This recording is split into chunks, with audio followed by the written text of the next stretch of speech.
Demokrasi mengajarkan kita untuk berbeda keyakinan, untuk berbeda pendapat, untuk memiliki keyakinan kita masing-masing.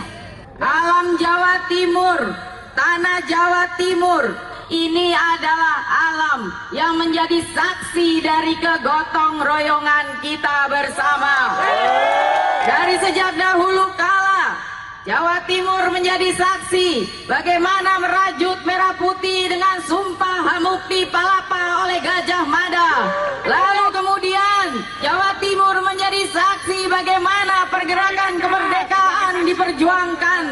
Alam Jawa Timur dianugerahi oleh Allah Subhanahu wa Ta'ala dengan rasa perdamaian, rasa kebersamaan, dan inilah komitmen kita bersama. Komitmen kita bersama yang ada di sini.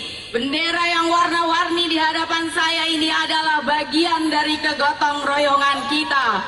Putihnya hati akan membawa kita menjadi satu bangsa yang tulus dalam menghadapi pilkada, dalam satu bangsa yang ikhlas dalam menghadapi pilkada.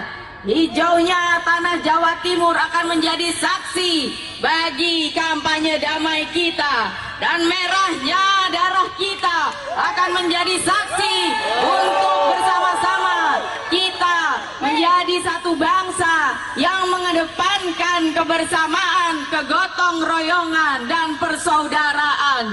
Kabeh sedulur, kabeh makmur, merdeka. Wassalamualaikum warahmatullahi wabarakatuh.